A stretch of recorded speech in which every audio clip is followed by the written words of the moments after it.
Next, we'd like to hear from Doug Grandt. So my main success story is working with, I did a presentation. I was asked to do a presentation by a mom of a 13-year-old when I was on a hunt looking for fungus down in the Santa Cruz Mountains. And I gave a presentation as part of the awareness segment of Gaia. Gaia stands for Global Awareness, Investigation, and Action. So I gave the presentation on climate change as part of the awareness portion, and I stayed on. I came back every week for the next 6 or 8, maybe more weeks, to a group that met every Friday. They were 8th graders, and we did a World Cafe to talk about what they wanted to do as part of their action, as part of their investigation. And then we fine-tuned that a couple of times, and we actually got them to go down on Earth Day and see their mayor in Monterey. And so they became aware that they could actually go talk to the mayor and have a conversation. So they're 8th graders. They're going into high school. Gaia is a group that was started by a science teacher. There are 3 locations: Tel Aviv, Monterey, and Sumatra, I think. Sumatra. And I think really we need to take this globally. We need to take it nationally to charter schools and private schools. And so this is my mission. So that's the sort of the real success story of me sort of finding my place with youth.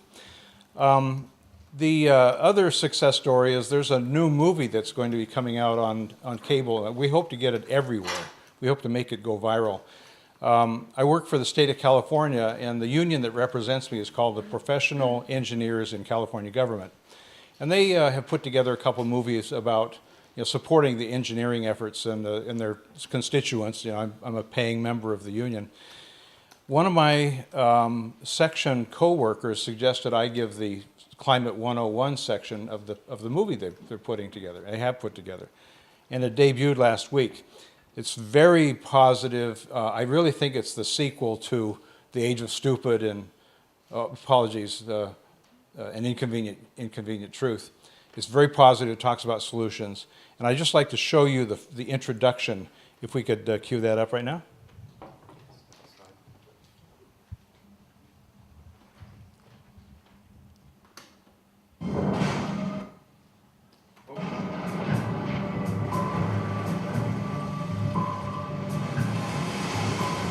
This could be one of those doom and gloom environmental documentaries filled with burning rainforests and devastating hurricanes. But it's not.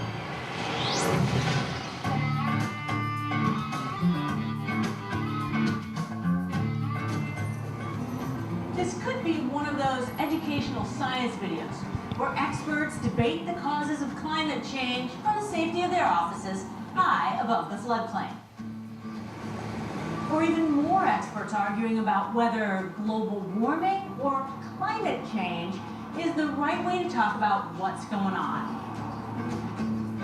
Nope. If your house is burning, you don't argue about who started it or whether it's called a blaze or an inferno. You put out the fire.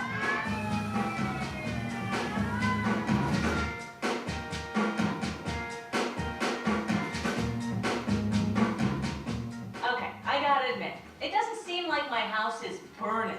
But the overwhelming consensus among scientists is that global warming is a serious threat. And if we don't do something about it today, it's only going to get worse. So we're looking for solutions, real solutions that scientists and engineers are working on right now. Ideas and technologies that could solve the problems, but also boost the economy and improve our quality of life.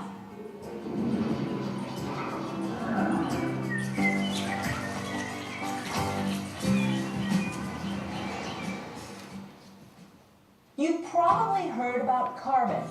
Carbon's the problem. There's too much carbon in the atmosphere. But carbon is a basic building block of life.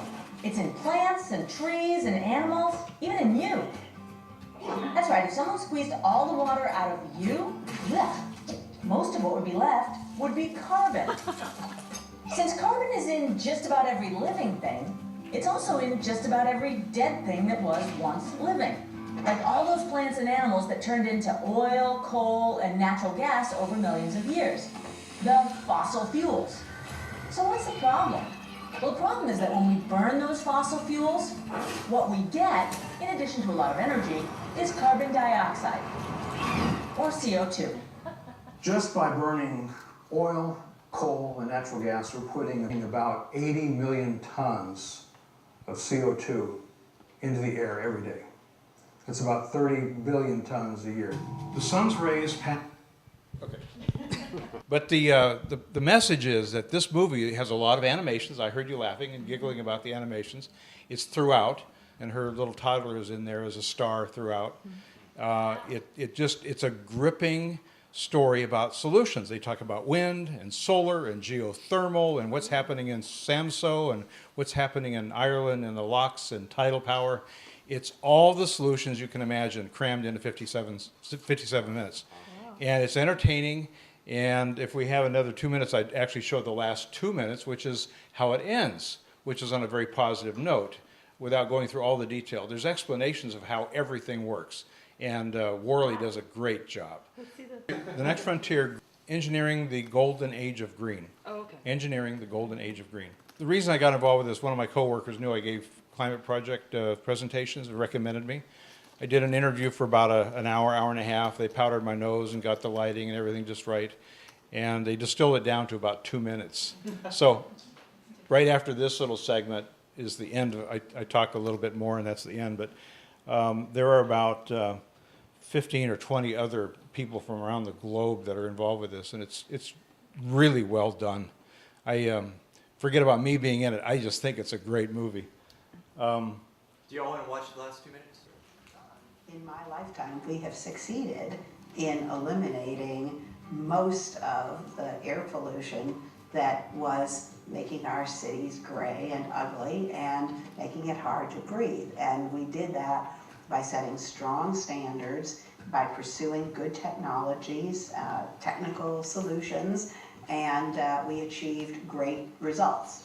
I now look at the issue of global warming as something that we can start working on right now and make a difference that will save California, maybe not in my lifetime, but in that of my children and grandchildren.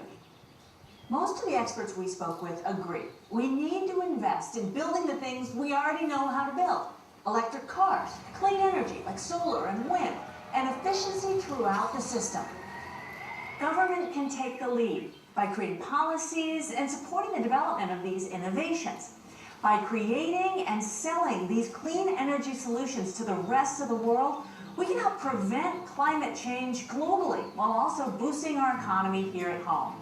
We can and should do these things for our kids' sake and our own.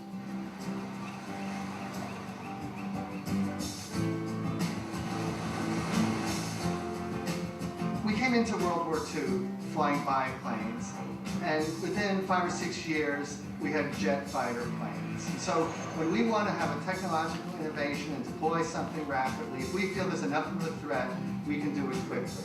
We know this market is going to be growing in these new energy technologies. America needs to be the country that is making them and selling them to the world. What are they going to say at the end of this 21st century about the people, not of Greensburg and Kiowa County, but the people of this earth? My vision is they're going to say they changed their ways and they decided to take care of their environment.